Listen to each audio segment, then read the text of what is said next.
Ambio Yahweh, tu es le Très-Haut sur toute la terre. ozali likolo ya mabele nyonso. Tu es souverainement élevé au-dessus de tous les dieux. O matisami otombwami likolo ya banzambe likolo nyonso. Vous qui aimez l'Éternel, bino oyo bokolinga Yahweh, haïssez le mal. oyina mabe. Il garde les âmes de ses fidèles. Azobatela miela ya bato na ye ya sembo. Il délivre de la main et il les délivre de la main des méchants. Azokangola bango na maboko ya bato ya kasa. La lumière est sémée pour le juste. Pole ezolonama mpona bayenge bene. Et la joie pour ceux dont le cœur est droit. Pe esengo mpona bao baza na mitema sembo. Juste. Longobani. Réjouissez-vous en l'Éternel. Bino bayenge bene bosepela kati na Yahweh.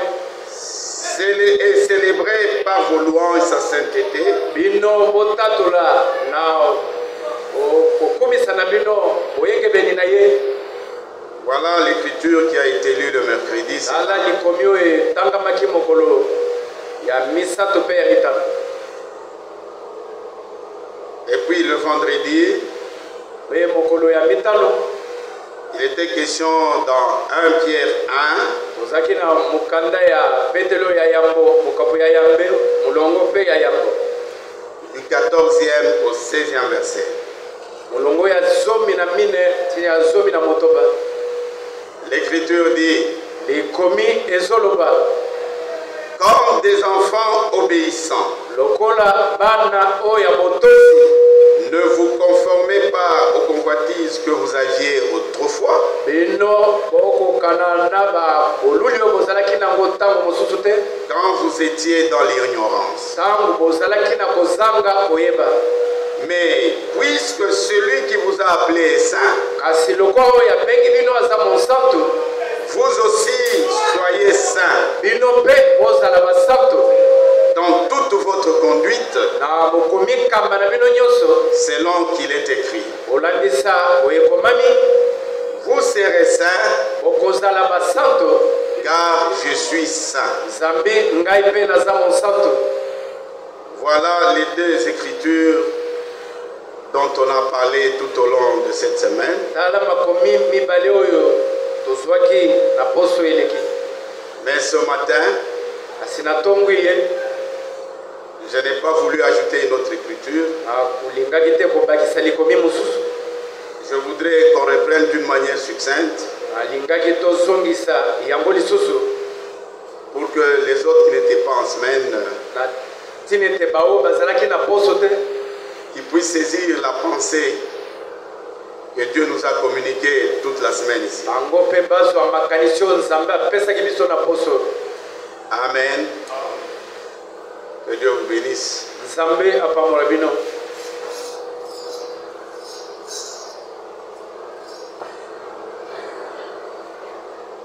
J'ai pas de commentaires à faire.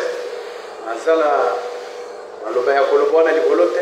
Nous chantons ozoyemba et puis nous écoutons la parole. toyoki liloba.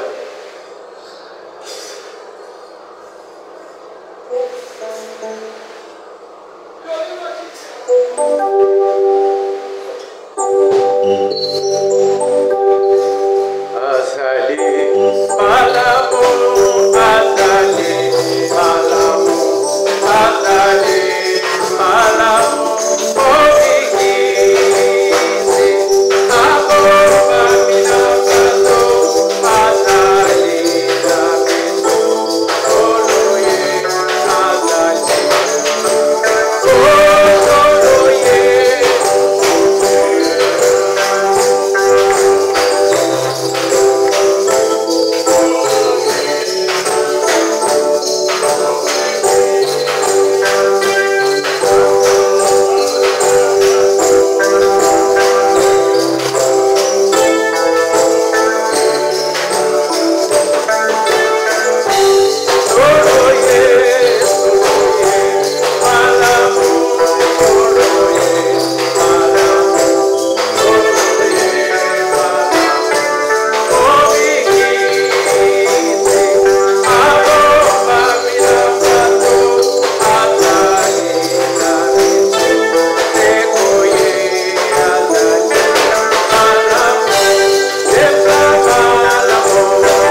son conseil.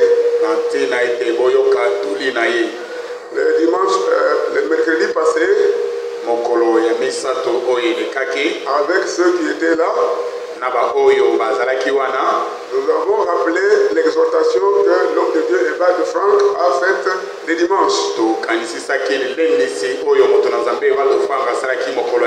Il a considéré l'écriture de 1 Pierre,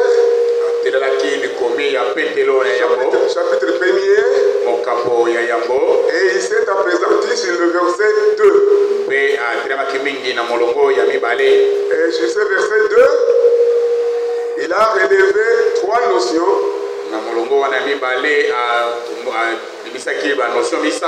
En l'occurrence, la sanctification, l'obéissance et l'aspersion du sang. Et il a expliqué que ces 3 notions, ces 3 œuvres de grâce sont interdépendantes. Amen. Amen. Et il a aussi montré que ces 3 notions, ces 3 œuvres de grâce ne peuvent être bien expérimentées que quand on a expérimenté une véritable nouvelle naissance. Parce que comme le dit William Branham, la naissance naturelle était gâchis. Et de la même manière que la naissance naturelle est un gâchis, de la même manière, la nouvelle naissance est aussi un gâchis. C'est pour cette raison, après avoir expérimenté la nouvelle naissance, il faut que nous puissions passer par les lavages d'eau.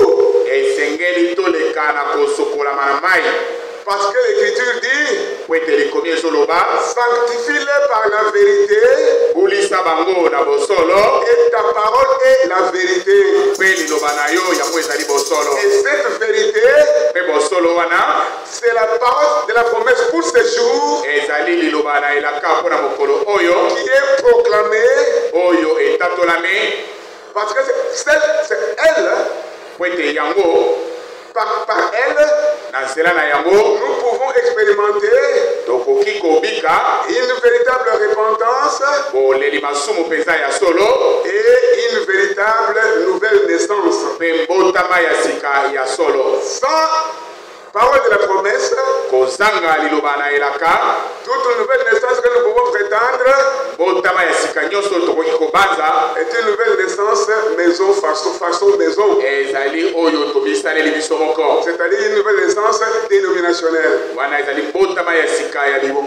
Et la véritable nouvelle naissance vient après avoir entendu la parole de la promesse pour cette heure. Ce que l'homme de Dieu est en train de nous proclamer. Et cela, ce n'est pas une œuvre de quelqu'un. Ce n'est pas que Dieu a besoin de nos œuvres à nous. Le prédicateur n'a rien à faire pour vous. Vous aussi, vous n'avez rien à faire pour moi. Mais Dieu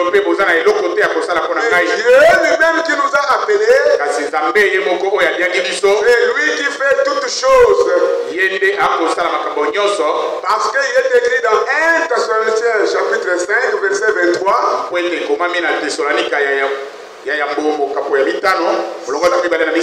Sanctifie l'être entier, les corps, l'âme et l'esprit. Et l'Écriture continue en disant, c'est lui qui vous a appelé est fidèle. Et c'est lui qui le fera. Amen. Amen. Donc nous n'avons rien à fabriquer. Amen. Amen. Et le mercredi, l'homme de Dieu a pris l'écriture de Malachie chapitre 3. Alors dans Malachie chapitre 3, Keikuna na Malaki mokapo ya misato.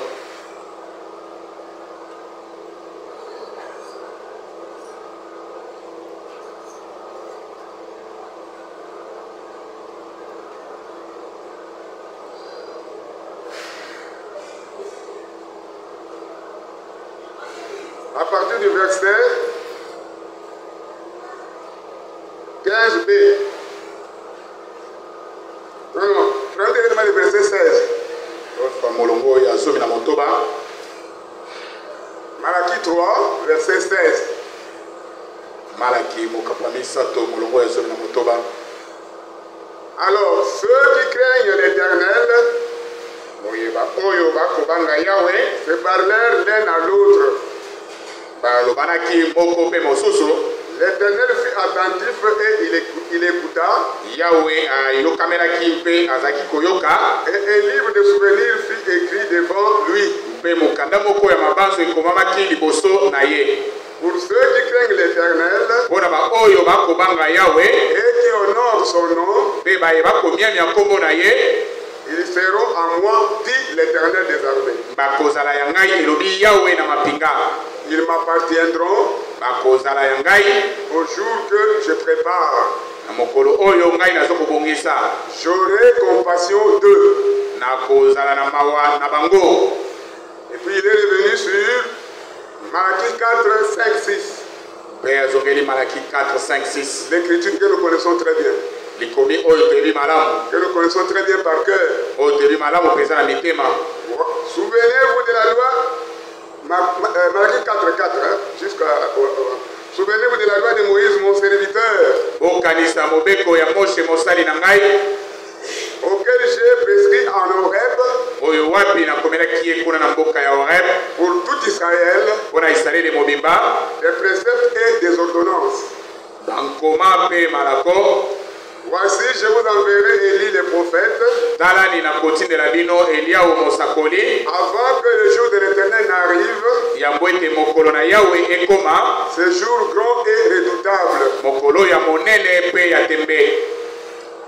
Il ramena le cœur des pères à leurs enfants.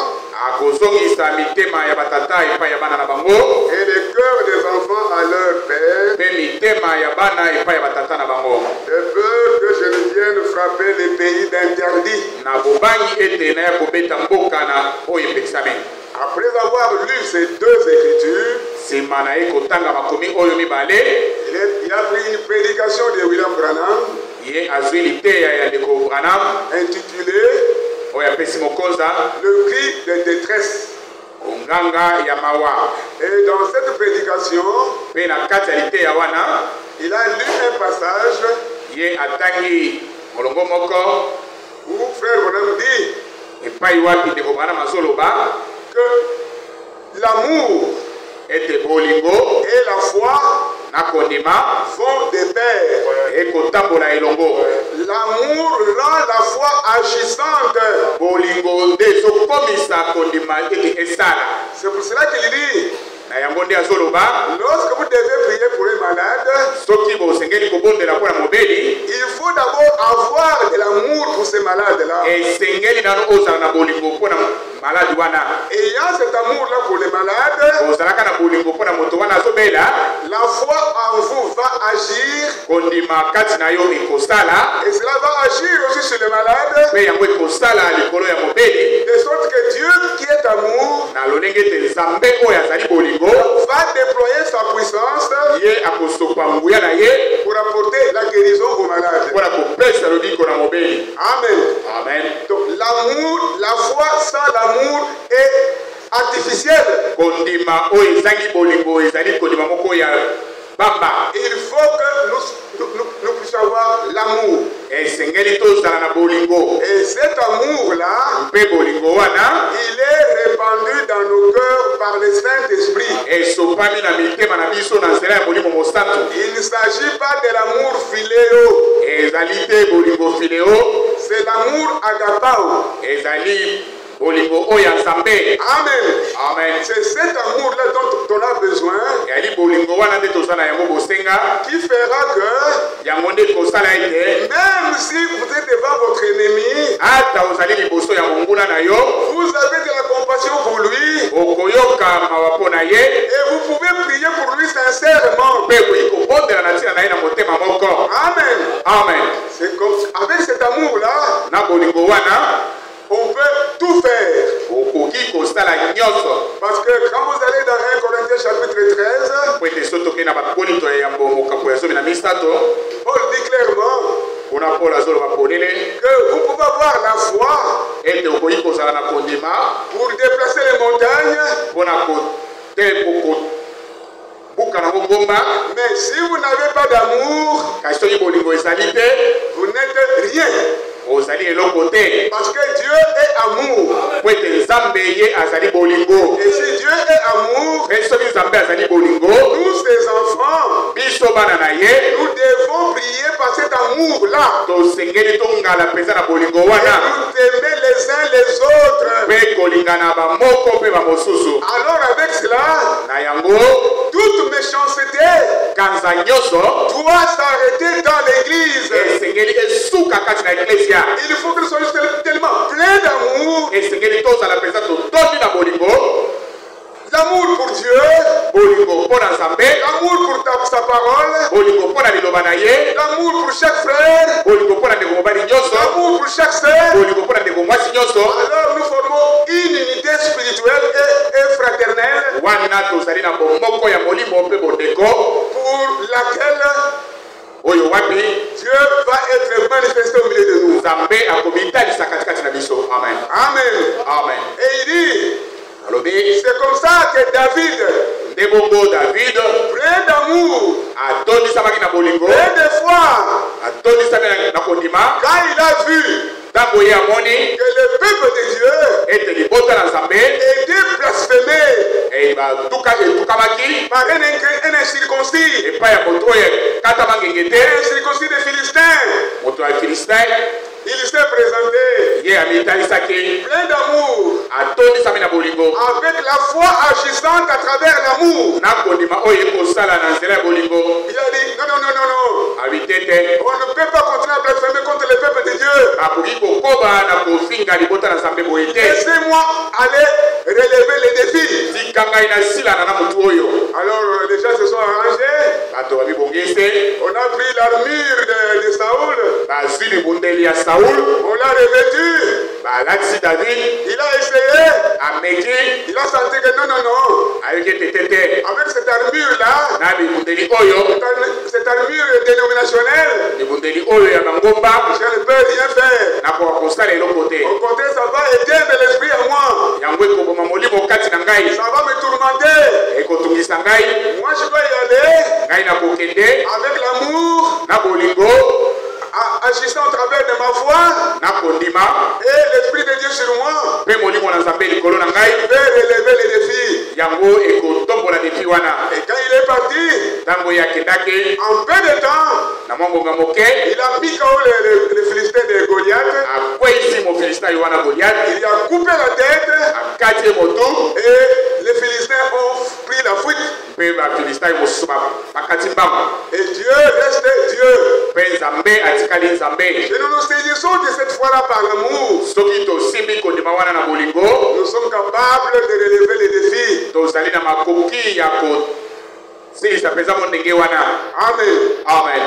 Donc, nous devons comprendre, frères et sœurs, tosengeli kososola malamu bandeko basi mpe mibali que quand nous venons à l'église, ete ntango tozoyaka na eklesia ce n'est pas pour devenir pire, ezali te mpo tokóma mabe koleka, mais c'est pour devenir meilleur. kasi ezali ete tokóma mpenza malamu.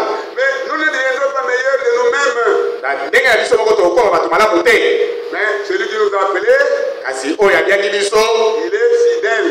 ye azali sembo. Lisons un peu cette écriture-là. Totanga na likomi wana 1 Thessaloniciens. Thessalonika ya yango, C'est une écriture très intéressante. 1 Thessaloniciens 5.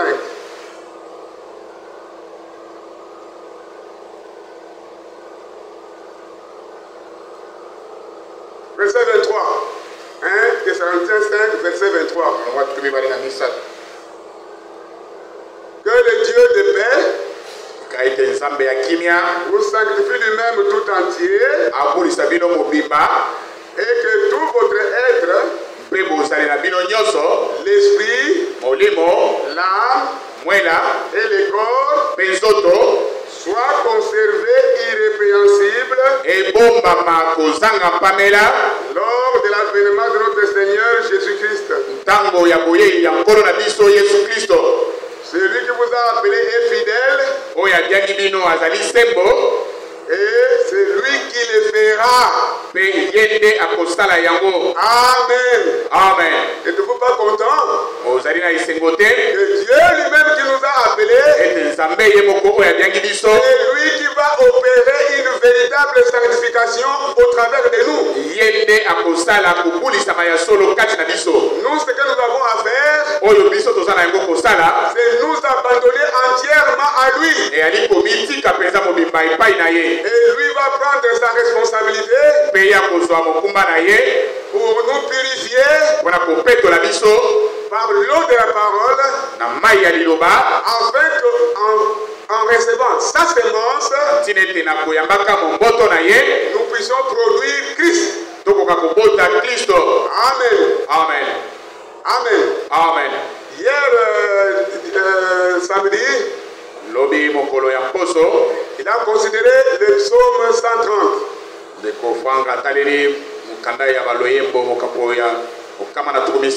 Je vais prendre le psaume 130.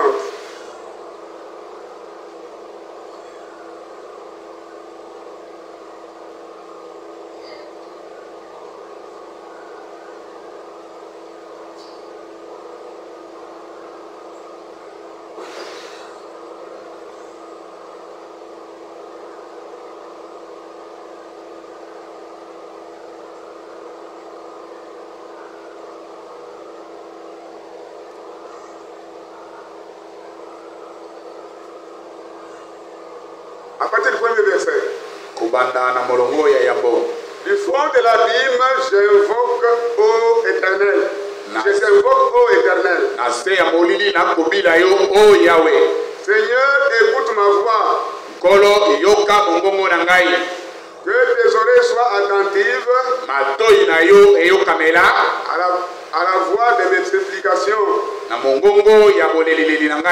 Si tu gardais les souvenirs de tes iniquités éternelles, Seigneur, qui pourrait subsister? Mais le pardon se trouve auprès de toi, afin qu'on te craigne. J'espère en l'Éternel, mon âme espère, et j'attends sa promesse. Amen. Amen. J'attends sa promesse. Après avoir considéré cette écriture, il est allé prendre les livres des âges de l'Église. Et dans cette prédication-là, sur les âges de l'Église, il a lu un passage où Dieu dit à William Branham, prends ta plume et écris ce que je vais te commander. Il a pris la plume et il a écrit. Qu'est-ce qu'il a écrit? Il a écrit ce qu'il fallait dire à l'Église. Et c'est pour cette raison qu'il a considéré l'écriture de Malachie 4, 5, 6. Dieu, en ce temps de la fin, a envoyé un prophète puissant en parole et en œuvre. Il a emmagasiné la nourriture. Et il a utilisé Évêque de France pour distribuer la nourriture en tant que serviteur fidèle et prudent.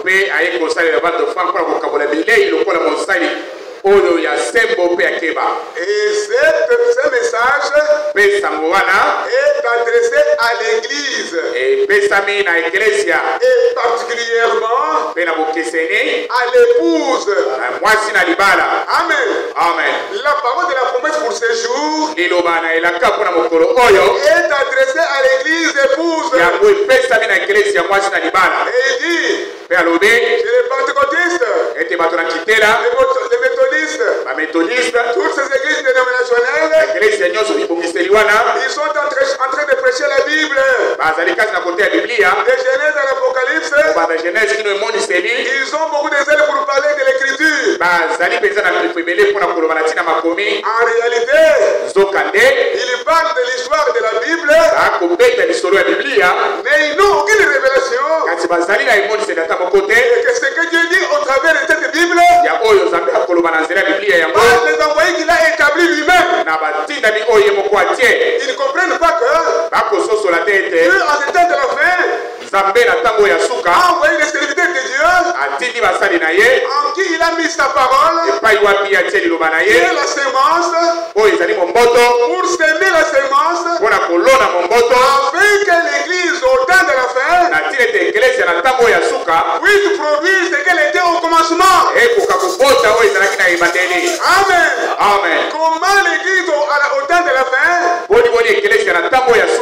pourra retrouver sa ferveur du commencement si la véritable semence, si la main cachée est réservée pour cette heure, n'est pas communiquée à l'église épouse. C'est pour cette raison qu'il a ressuscité deux serviteurs, un prophète et un docteur ensuite. Et il y a la compréhension des Saintes Écritures. Oh, quelle joie! William Branham disait, moi je ne connais pas la Bible, mais je connais son auteur. Amen. Amen. Amen. Amen. Parce qu'il était le porte-parole de Dieu. Il entendait la voix de Dieu et il prononçait les oracles de Dieu. Quel privilège nous avons d'avoir entendu, d'avoir reçu un tel envoyé de Dieu, de la trempe de Moïse, de la trempe d'Élie et Tishbite, des prophètes puissants en parole et en œuvre. Malheureusement, les clergés du monde entier entendent cela, passent à côté de cela. Ce qui est curieux, quand vous allez dans certaines organisations, ils lisent les prédications de William Branham, ils vont prêcher sans comprendre,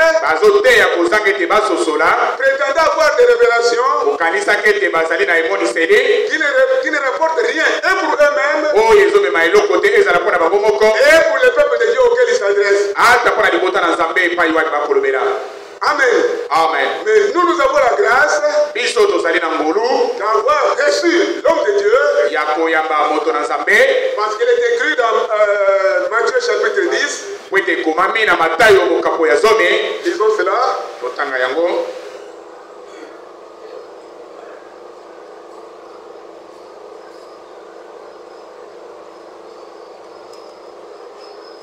Je ne vais pas beaucoup parler. Je ne vais pas beaucoup parler. C'est un dimanche. Je voudrais que nous puissions, ceux qui travaillent, aillent se préparer pour demain. Nous avons tout le temps mercredi. Nous avons tout le temps vendredi. Nous ne savons pas quand le Seigneur va venir. Jusqu'à ce qu'il viendra. Et que le serviteur de Dieu va continuer à distribuer la nourriture. Nous allons aussi continuer à distribuer sans relâche. C'est pour cette raison que l'Esprit a dit par Frère Étienne, n'abandonnez pas votre rassemblement comme quelques-uns en ont fait leur coutume. lokola ba misusu bakomisa yango momesano na bango. Nous avons promis au Seigneur Tolaki na nkolo ete de nous retrouver ici chaque mercredi tobanda kokutana mokolo nyonso ya misato et chaque vendredi soir. mpe mokolo nyonso ya mitano Dimanche matin, na mokolo ya yenga na le ntongo. matin, Mokolo ya yenga na ntongo nous devons tenir à cela. tosengeli mpenza kosimba yango. Nous n'avons pas pris rendez-vous avec frère Etienne, tozwi rendez-vous na moto te, pas avec frère Benelli, na ndeko moko te, ni avec qui que ce soit. ata kuna nani te. Mais nous avons pris le rendez-vous avec le Seigneur lui-même. Kasi biso tozwi rendez-vous na nkolo ye moko. Et l'Écriture dit, Mpe likomi ezoloba honorez vos vœux. bomiemia bandai na bino. Honorez vos vœux. Bomiemia bandai na bino. Celui qui n'honore pas son vœu, Oyo ayebi kotosa ndai na ye te il pêche. azosumuka. Amen. Amen. De même que le mariage est un vœu, Na lolenge moko libala ezali ndai. quand nous avons pris rendez-vous avec le Seigneur, Tango tozwi mbela na nkolo nous lui avons dit, tolobi na ye nous allons te rencontrer chaque mercredi soir, tokokutana na yo mokolo nyonso ya misato na pokwa, chaque vendredi soir mokolo ya mitano mpe na pokwa, et chaque dimanche matin. mpe mokolo ya yenga na ntongo. Nous devons honorer cela. Tosengeli komiemia yango. Et j'en profite pour vous rappeler Mpe nazozwa na libaku wana mpona kokanisisa bino que chaque vendredi ete mokolo nyonso ya et mitano, chaque mercredi, mokolo nyonso ya misato, quand cela tombe un jour férié, soki yango esalemi na mokolo oyo ezali ferie, nous venons le matin. tokoya kosambela na ntongo. Ayons ça dans nos têtes. Tozalaka na yango na mitu na biso, Gardons ça dans nos cœurs. tobomba yango na mitema. Il ne faut pas que nous nous mettre à produire des messages sur Ezali malamu te tobanda kozongela kokanisaka bato kokoma bamessage au lieu de faire Etienne soit occupé à préparer la prédication. na esika ndeko azala concentré mpona kosala liteya. Je dois encore s'occuper à envoyer les messages à gauche et à Ye droite. akobanda nano kotindela bato bamessage Ça, c'est la perte de temps. wana ezali mpenza kolekisa Mais ntango. tenons à partir d'aujourd'hui fermement Tosimba kobanda lelo que chaque mercredi ete mokolo nyonso ya misato et chaque vendredi, mpe mokolo nyonso ya quand mitano, cela tombe un jour férié, soki mikolo wana mibale ekwei mokolo oyo misala ezalaka te, nous venons le matin. tokoya kosambela na ntongo. Et cela reste ainsi Mpe yango etikali bongo jusqu'au jour de l'enlèvement. tikino mokolo ya konetolama. Parce que moi, frère, j'ai la certitude Po ete ngai nasukisami que j'irai dans l'enlèvement. ete nakokendela konetolama. Amen. Amen. Parce que rien ne peut me séparer de l'amour de Christ. Po ete eloko moko te ekoki kokabola ngai na bolingo ya Kristo. Vous ne croyez pas comme moi? Ozondima te lokola ngai. Amen. Amen. Amen. Lisons l'Écriture. Matthieu 10. Matthieu 10, verset 40.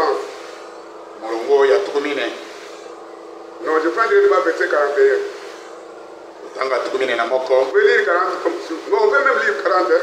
Celui qui vous reçoit me reçoit. Oyo ayambi bino ayambi ngai. Et celui qui me reçoit, reçoit celui qui m'a envoyé. Mpe oyo azoyamba ngai ayambi oyo atindi ngai. Verset 41. Molongo ya tukumine na moko. Celui qui reçoit un prophète en qualité de prophète Oyo akoyamba mosakoli na lolenge na ye ya mosakoli, recevra une récompense de prophète. ye akozwa livuti ya mosakoli. Et celui qui reçoit un juste en qualité de juste Mpe oyo akoyamba moyengebene na lolenge na ye ya moyengebene, recevra une récompense de juste. ye akozwa livuti oyo ya bayengebene. Amen. Amen. Donc, vous êtes bénis, Oye bopambwami, nous sommes bénis, topambwami, nous qui avons reçu les prophètes en qualité de prophètes. biso oyo toyambi mosakoli na lolenge na ye ya mosakoli. Parce qu'il y en a qui lisent les prédications, Po ete eza na bamisusu bakotanga mateya na ye, mais qui les comparent même avec Kimbangu. mpe bakokokanisa ye na kimbangu. Je dis, j'étais scandalisé Mokolo ya mini na tusamaki libaku dans la cité là-bas, kuna na cité, quand je suivais les prédicateurs de l'Union nationale, ntango nazali koyoka motei moko ya libongiseli des prétendus pasteurs, oyo abibengi pasteur disant que William Branham, kolobaka ete William Branham c'est un prophète comme Simon Kimbangu. azali mosakoli lokola Simon Kimbangu. J'ai failli me battre. Na lingaki kutu kobunda Les ailes de colère est venu. pifo ya kanda emataki, Je voulais frapper. lingaki na beta Mais l'Esprit m'a dit, molimo elobi retiens-toi. mipekisa Cela ne leur est pas donné. yango epesamelaki bango te. William Branham, hein, William Branham il a été envoyé à l'église épouse. ye atina makipuna ecclesia mwasi na libala. Ainsi, je vous enverrai Élie le prophète. Alibete na kotindela bino Eliao mosakoli. Avant que le jour de l'Éternel n'arrive, Yambwete mokolo na Yawe ekoma. il ramènera le cœur des enfants à leur père. Ye akozongisa mitema ya bana epai batata na bango. Que les enfants, Bana nini? l'église épouse, Ecclesia mwasi na libala. l'église des vainqueurs. Ecclesia oyo ya balongi. L'épouse là, Mwasi na libala wana. elle qu'on appelle vainqueur. Ye wana nde babengi molongi. Quand vous lisez les actes de l'église, Soko tangi bileko ya Ecclesia. une promesse est toujours faite aux vainqueurs. Elaka epesa kaka na balongi. Amen. Amen. À nous aussi, Na biso pe. une promesse a été faite. Elaka moko epesamaki. Et nous allons expérimenter cela Pe tokobika yango. aussi longtemps que Dieu est fidèle. Na ntango oyo Nzambe azali sembo. Il ne peut pas renier sa parole. Akoki kowanga na liloba na ye te. Il va accomplir. Ye akokokisa yango. Mais maintenant, la promesse la plus importante que nous attendons, Kasi sikawa elaka ya motuya oyo tokozela. c'est nous attendons un véritable baptême du Saint-Esprit. Ezali ete tozozela libatisi ya nguya mpe ya molimo. Comme le disait l'homme de Dieu, Ndenge moto na Nzambe azali koloba yango. ce puissant baptême du Saint-Esprit Libatisi ya nguya ya molimo mosantu oyo. va nous donner les capacités. Yango ekopesa biso makoki. Quelle capacité? Makoki nini? Capacité de pouvoir connaître Dieu Makoki ya koyeba Nzambe. dans sa puissance de la résurrection. Kati ya nguya na ye ya lisekwa. Amen. Nous allons prêcher la parole Tokote ya liloba. avec puissance et démonstration du Saint-Esprit. Na nguya mpe kotalisa ya molimo mosantu. En ce moment-là, Na ntango wana. toute désobéissance va cesser Kozanga botosi nyonso ekosila. et Dieu va être honoré parmi nous. Mpe Nzambe akomielema kati na biso. Et il exhorte, Mpe azolendisa. maintenant déjà, Sasa hivi tout celui qui croit, oyo nyonso azondima. il a réellement expérimenté une véritable nouvelle Ete naissance. ye abiki mpenza solo mbotama ya sika solo. C'est le moment de se sanctifier. Ezali ntango ya komibulisa. Sanctifie-le par la parole. Bulisa bango na liloba na yo. Ta parole est la vérité. Liloba na yo yango ezali bosolo. Toute désobéissance, toute méchanceté doit cesser parmi nous. Kozanga botosi nyonso mpe kanza nyonso esingeli esila kati na biso. Même dans les foyers, Ata kati na mabota. papa et maman, Papa na mama. l'Écriture dit, Likomi ezoloba. femme, Mwasi. soyez soumise à votre mari en toutes choses. Zala na bosokeli na mobali na yo na makambo nyonso. Femme, Mwasi. soyez soumise à votre mari en toutes choses. Zala na bosokeli na mobali na yo na makambo nyonso. Maintenant, remarquez, Sika botala. quand on dit femme, Tango balobi mwasi. on ne dit pas croyante, Alobi te mondeme. on ne dit pas chrétienne, Alobi te mokristo. mais on dit femme. Balobi mwasi. Qui que vous soyez, Ozala nani? pour autant que tu es femme, Tango yo ozali mwasi. vous devez être soumise à votre mari. Osengeli kozala na bosokeli na mobali na yo. C'est pour cette raison Eyali na ntina wana. que vous devez avoir une marque de l'autorité devant laquelle vous êtes dépendant. Nde osengeli kozala na lolenge moko ya bokonzi oyo wapi yo oza kodepanda. Une femme qui n'honore pas son mari, Mwasi oyo azosokema te epai ya mobali na ye. en lui étant soumise, Na kozalaka na bosokemi. c'est une femme méchante. Azali mwasi ya kanza. C'est une femme méchante. Azali mpenza mwasi ya kanza. Elle ne mérite pas d'être femme. Abongi te kozala mwasi. Amen. Amen. Regardez, Botala. dans l'écriture, Akati ya il likomi. y a une femme Ezalaki na mwasi moko qui a manifesté une méchanceté. oyo atalisaka mpenza kanza. La femme du roi Assuérus, Mwasi ya nkumu Azurus. la reine Vasti. Reine Basi. Le roi Assuérus faisait un festin. Le roi Assuérus Okonzi Azurus asalaki feti moko. à ses convives, Abiangi bato. au prince de sa nation. Baprince ya mboka na ye. Les gens ont mangé. Bato balei. Les gens ont mangé. Bato balei. Ils ont bu du vin. Bameli vinyo. Le roi était content. Mokonzi asepelaki. Ah, il a demandé Asengi aux eunuques na bakube d'aller lui chercher la reine ete bakende kobenga reine pour qu'elle vienne paraître devant les convives du roi. po ete aya komema liboso ya babiangami ya mokonzi. Maintenant, la reine Vasti, comme elle était aussi occupée avec les autres femmes, Reine Basi lokola azalaki mpe okipe na basi mosusu. elle a refusé de se présenter. Ye aboyi koya komitalisa. Frère, Ndeko à cause de cela, kaka na ntina wana la reine Vasti Reine Bati a perdu ya bungisaki sa place de reine. esika na ye ya kirene. Et elle ne pouvait plus paraître devant le roi. Akokaki kobima lisusu mpe liboso ya mokonzi. On a dû chercher une autre femme Bakei kolukela mokonzi mwasi mosusu pour qu'elle la remplace. po ete azonga na esika ya Reine Bati. Maintenant, imaginez-vous, Kanisa sikawa rien qu'avoir refusé de se présenter devant son mari, kaka ntina ya koboya koya komitangisa liboso ya mobali na ye. les anciens ont dit ceci, Bampaka balobi boye que le roi écrive des lettres ete bakonzi bakoma mikanda et que cette reine ne puisse plus être ta femme ete reine wana azala lisusu mwasi na ye te parce qu'elle n'était pas soumise. po ete azali na bosokemi te Parce que si elle reste encore ta femme, po ete so atika lisusu mwasi na ye toutes les femmes du royaume basi nyonso kati na bokonzi oyo vont entendre que la reine Basti n'a pas été insoumise à son mari. bakoyoka ete reine Bati asokemaki te na mobali na ye. Alors toutes les femmes ne vont plus nous respecter. Basi nyonso bakobanza kotosa lisusu mibali na bango Toutes les femmes te ne vont plus nous obéir. bakotosa lisusu te. Alors on a écrit des lettres partout dans toutes les provinces. bakomi mikanda na bamboka nyonso Et c'est resté une loi comme celle-là. mpe etikali mobeko. Vous pensez que Dieu n'est pas le même hier, aujourd'hui, éternellement? bokanisi ete nzambe azali lolenge moko lelo Il lobi mpe libela na libela est te le même. azali lolenge moko. Vous aussi, mes sœurs, bino mpe bandeko na ngai ya basi retenez ça aujourd'hui. bosimba yango lelo. Si vous arrivez de vous lever, de lever les oreilles, soki ekomelaka yo ete otombola matoi non, non, non. te Soyez soumise à votre mari. zala na bosokemi na mobali na yo. Et je vous dis sincèrement, mpe nayebisi bino na motema moko si vous n'êtes pas soumise à votre mari, soki ozali na bosokemi na mobali na yo te vous êtes maudite. olakelami mabe. Amen. amen. Vous croyez cela? ozomona yango Parce que l'Écriture dit, likomi ezoloba mais qu'il soit maudit, ete alakelama mabe celui qui ne respecte pas l'ancien. moto oyo akotosa mpaka te. Maintenant, vous, rien que devant les anciens, bino kaka liboso kaka ya bampaka on vous demande de les honorer d'un double honneur. basengi na bino botosa bango na limyamia oyo ya mopiko mibale. Maintenant, vous voulez avoir la crainte des anciens. Vous voulez avoir la crainte des anciens. olingi bampaka babanda kobanga yo.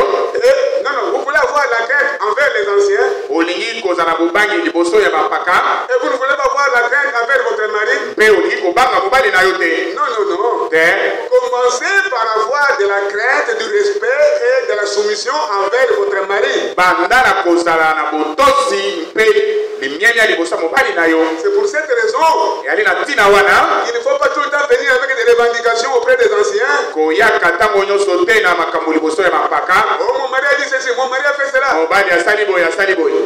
Nous sommes appelés à la paix. tobiangami kobika na kimia. La raison du mariage, ntina ya libala c'est l'amour que vous avez envers votre mari, ezali bolingo oyo ezali kati na yo na mobali na yo. c'est l'amour que vous avez envers votre femme. bolingo oyo mobali aza nango liboso ya mwasi na ye. Et là où il y a un véritable amour, mpe epai bolingo ya solo ezali même filéo, ata bolingo fileo il va y avoir la paix. esengeli kimia ezala. Et quand il y a des problèmes, mpe soki makambo ezali vous réglez ça dans votre chambre. bokosilisa yango na ndako na bino moko. Les voisins ne doivent pas savoir. Les voisins ne doivent pas savoir. baye bazali pembeni na bino basengeli koyeba te. Parce que je vous dis, hein, tena koloba na bino si votre foyer, soki na libota na yo vous venez tout le temps devant les anciens, okoya ntango nyonso na makambo liboso ya bampaka pour exposer votre problème devant les anciens. mpona koya na makambo nao liboso ya bampaka. Oh, mon mari n'a pas fait ceci, cela. mobali na ngai boyeboye, Ma femme n'a pas fait ceci, cela. mwasi na ngai asali boyeboye te. Votre mariage ne va pas durer. libala na bino ekoumela te. Ce sera, moi je peux appeler ça un mariage dénominationnel. ekozala libala moko ya bibongiseli. Mais si nous sommes ici appelés à être des véritables enfants de Dieu. nzokande awa tobiangami kozala bana na nzambe oyo ya solo. Des gens qui honorent le Seigneur. bato oyo bakomiami ya nkolo. C'est pour cette raison qu'aujourd'hui, ya ntina wana nde lelo l'homme de Dieu, moto na nzambe dans sa prédication, na liteya na ye a martelé sur l'amour. alobeli mpenza bolingo. À la maison, quand vous irez, na ndako ntango bokokende vous allez lire tous les chapitres 13, 1 Corinthiens chapitre 13. bokotanga bakolinto ya momokako ya 13. Commençons d'abord par lire ça, même deux versets. totanga ta baverse mibale kuna. 1 Corinthiens 13. Pour que ce ne soit pas du verbiage. 1 Corinthiens 13.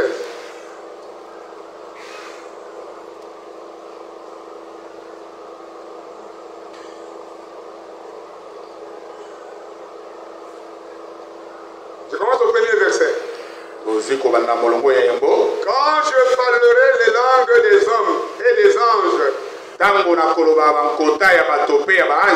si je n'ai pas l'amour, je suis un airain qui résonne, ou une cymbale qui retentit. Et quand j'aurai les dons de prophétie, la science de tous les mystères et toute la connaissance, quand j'aurai même toute la foi jusqu'à transporter des montagnes, si je n'ai pas l'amour, je ne suis rien. Verset 3. Quand j'ai distribué tous mes biens pour la nourriture des pauvres, quand je livrerai même mon corps pour être brûlé, si je n'ai pas l'amour, cela ne sert de rien. Maintenant, verset 4. La charité est patiente. La charité est pleine de bonté. La charité n'est point envieuse. La charité ne se vante point. La charité ne semble point d'orgueil. Elle ne fait rien de malhonnête. Elle ne cherche point son propre intérêt. Elle ne s'irrite point. Elle ne soupçonne point le mal. Amen. Amen. Elle ne soupçonne point le mal. Voilà. Oh, mon mari, comme vous le voyez là, je pense qu'il a une femme quelque part. Ça, c'est le soupçon. Oh, ma femme, comme elle est là, je pense qu'on lui a fait un bisou quelque part. Ça, c'est le soupçon. L'amour ne soupçonne pas. Si vous faites ça, mon frère, ma soeur, arrêtez ça à partir d'aujourd'hui. Ce n'est pas propre à un enfant de Dieu. Un enfant de Dieu est bon. Et la bonté ne soupçonne pas. Parce que la bonté fait partie de l'amour. Quand on a un bon cœur, on ne peut pas soupçonner le mal. Si vous soupçonnez le mal, vous avez un mauvais cœur. Amen. Amen. Et William Branham dit, il vaut mieux avoir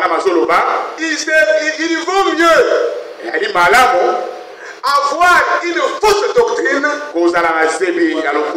avec un bon cœur qu'avoir une bonne doctrine avec un mauvais cœur. Donc ce n'est pas bien, mes chers frères et sœurs. Si vous avez un mauvais cœur en soupçonnant chaque fois, il y a encore du temps. Venez à l'hôtel. Les anciens vont prier pour vous. Pour chasser cet esprit-là. Parce que Dieu nous a appelés à la paix. Et la paix, c'est la justice. Et la justice, un seul est juste. C'est la parole. Amen. Amen. Recevez la parole dans votre cœur. La parole va installer la bonté en vous. Et vous allez produire un amour sincère. Comme il est écrit dans 1 Pierre. Allons lire encore dans 1 Pierre. Je vais terminer par là peut-être. Je n'ai pas besoin de beaucoup parler parce qu'il ferait bientôt 12 heures.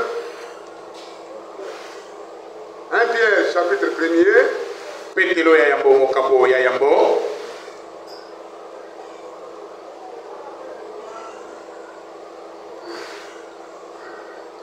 Je prends directement le verset 22. 1 Pierre 1, verset 22. ayant purifié vos âmes en obéissant à la vérité. osila kopetola miela na bino na kotosaka na bosolo. Qu'est-ce que la vérité? Nini yango bosolo? C'est la parole de la promesse. Bosolo eyali liloba na elaka. Que nous écoutons ici. Oyo tozoyoka awa. Ayant purifié vos cœurs. Sili kopetola mitema na bino. Ayant purifié nos cœurs, vous et moi. Osila kopetola mitema na bino. En ayant entendu la parole de la promesse pour ces jours. Na koyoka ka liloba na elaka pona mikolo oyo. Amen. Amen. Écoutez maintenant, pourquoi quand on a les cœurs purifiés, Soki tozana motema oyo sili kopetola ma. qu'est-ce que cela donne comme résultat? Yango ekopesa mbano nini? Lisons ça dans la suite. Ma parole est la parole d'un homme. Écoutez. Ayant purifié vos cœurs pour avoir,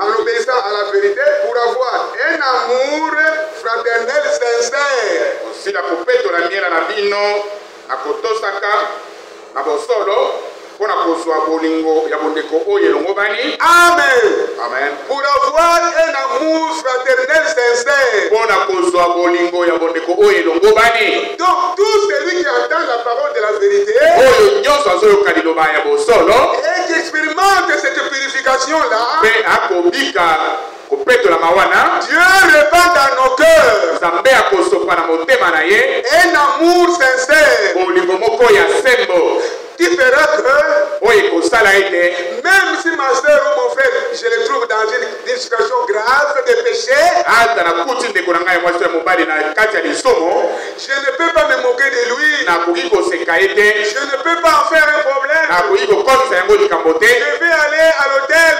nakokende na etumbelo, Je vais m'adresser à mon Seigneur. nakolobela nkolo na ngai Parce que le Seigneur a déjà beaucoup de peine pour toi et moi. po ete nkolo asili kozwa mpasi mingi mpo na yo mpe mpo na ngai, Il a déjà dit beaucoup de peine pour ce frère-là qui est tombé. asili kozwa mpasi mingi mpo na ndeko wana kwei. Dieu a déjà beaucoup de peine pour cette soeur qui est tombée. Nzambe asili kozwa mpasi ebele mpo na ndeko mwasi wana kwei. Maintenant, si vous vous moquez de lui ou d'elle, Sika soki ocholi toseki vous l'enfoncez.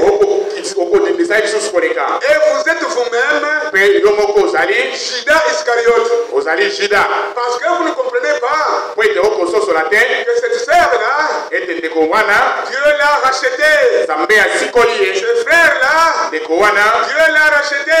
Nzambe asikoli ye, Il nous a racheté asikoli biso et nous sommes assis avec lui dans le lieu céleste en Christ. mpe tovandi na ye na bisika bileki likolo kati na Kristo. Croyez-vous cela, ma sœur? Bozondima yango bandeko? Si vous croyez, dites Amen.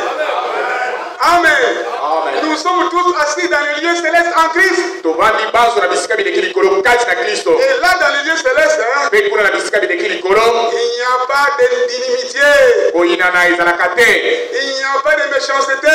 kanza mpe ezali te, Il n'y a pas de soupçon. basuso ezalaka te, Il n'y a pas de colportage.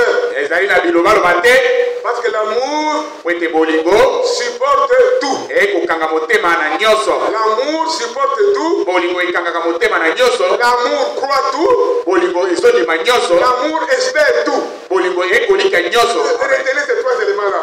Bosimba makambo wana misato, L'amour croit tout. bolingo ekondima nyonso. Votre mari vient. Mobali na yo aye, J'étais avec des frères. nazalaki na bandeko, On a partagé un petit vin tozalaki na bandeko tokaboli mwa kopo jusqu'à 23h. kino na ba 20h 23h, Comme le transport est difficile, lokola transport eza na kokoso c'est comme ça que j'arrive à 24h. nde bomona komi ere oyo Vous collez les frères ou à la cravate. yo okangi C'est honte à vous. soni na yo Et répentez-vous. mpe lela masumu na Ne yo, faites plus jamais cela. kozongela te, Ne faites plus jamais cela. kozongela lisusu te. L'amour croit tout. Bolingo ezondima nyonso. Amen. Amen. L'amour espère tout. Bolingo ezolikia nyonso. L'amour supporte tout. Bolingo ekokanga motema na nyonso. Ah, vous devez accepter cela osengeli kondima bongo comme étant ainsi dit l'Éternel. lokola ezali maye elobi nkolo. Shalom. Shalom. Que Dieu vous bénisse. Il bénisse vos emplois. apambola bisala na bino, Il bénisse vos maisons. apambola bandako na bino, Il bénisse vos familles. apambola mabota na bino, Il donne des solutions à tous vos problèmes. apesa liyano na makambo na bino nyonso. Amen. Shalom. Shalom.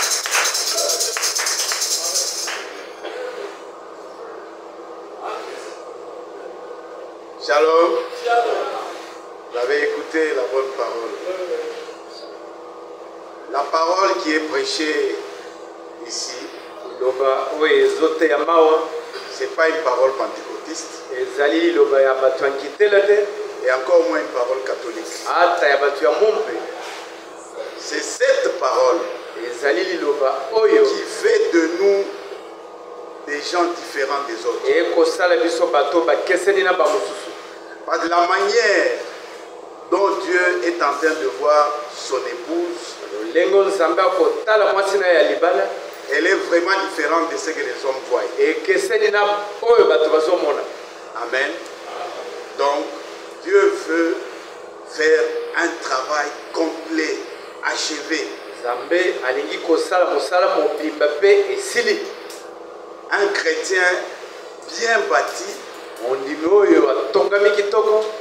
qu'on n'a rien à reprocher dans sa vie. Et pour qu'on ne puisse pas te reprocher de quelque chose, c'est Dieu qui s'occupe de ta sanctification. Tout ce que toi tu as à faire, c'est de croire et t'accrocher à la parole. Donc c'est vraiment la parole de la différence. Que Dieu vous bénisse. Nous allons chanter.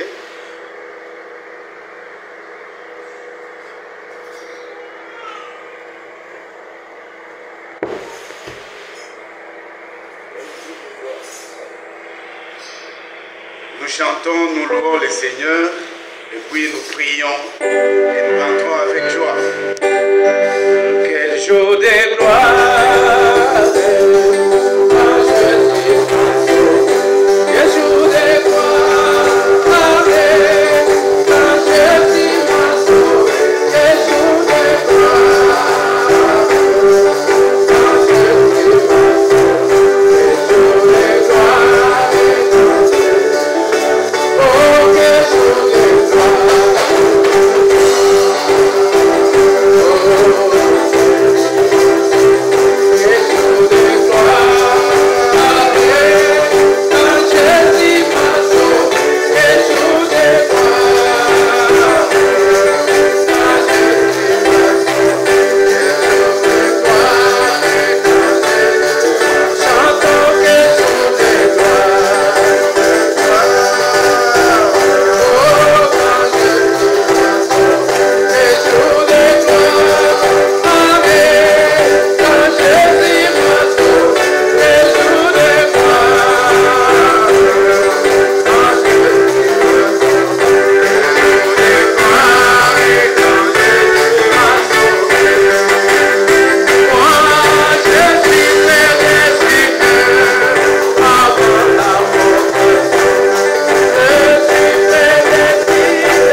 le chemin par excellence que doit suivre ton épouse, Seigneur. Nous te remercions pour cela, Seigneur, et te rendons grâce. Accorde, Seigneur, que ce matin, tous ceux-là qui ont reçu cette parole dans leur cœur, mon Dieu, les enfants ici présents, qu'ils puissent être bénis, et cette parole puisse être aussi bénie dans le cœur de tout un chacun. Merci pour ta bonté, merci pour ta miséricorde ce matin, Seigneur. Grâce pour les enfants du Seigneur. Nous voulons passer par l'eau la base de ta parole pour les louer.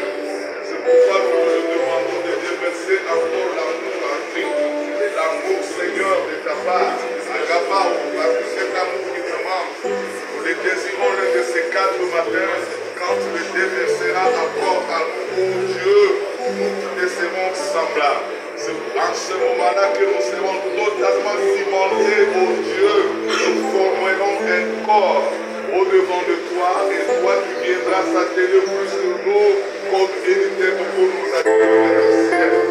Merci, notre bien-aimé, nous te le prions, bénis notre frère, qui nous que nous puissions être frères. Merci, va nous faire, sois béni, au nom du Seigneur Jésus. Amen. Frère David.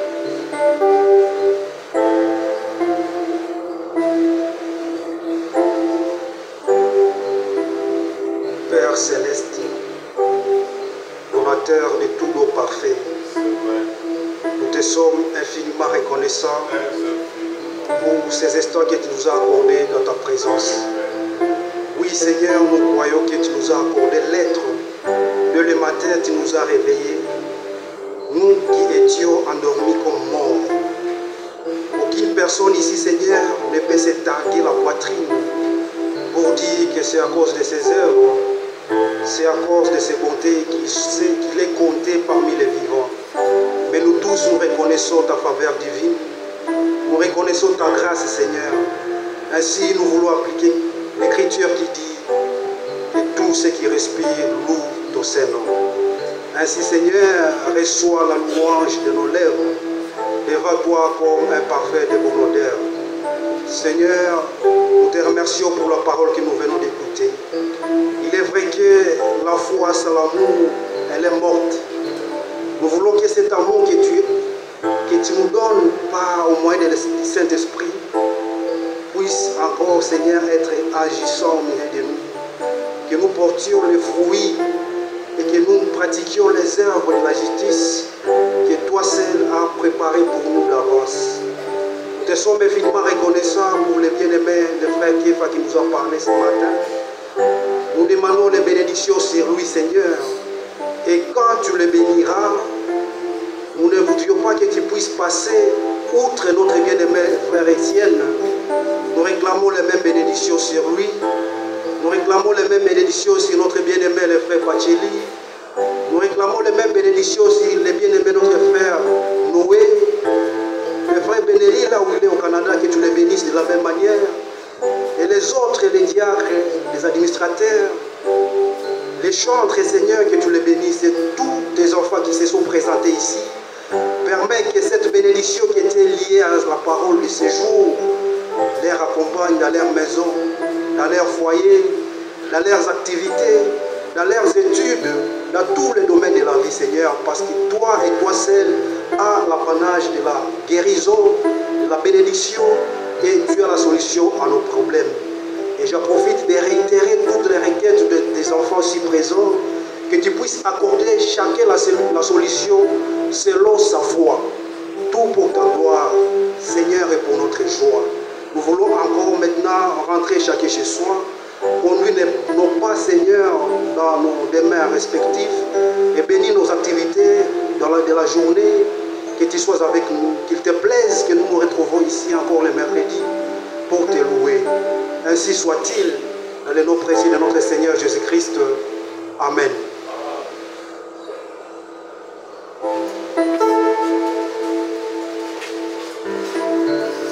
Alors, comme il n'y a pas de communiqué, alors nous chantons et nous sortons dans l'ordre du diacre.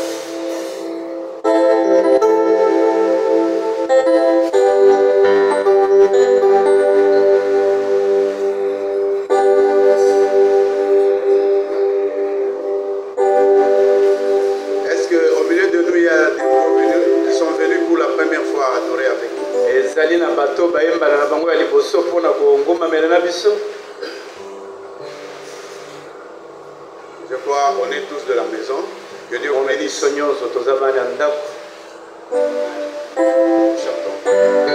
Na mikolo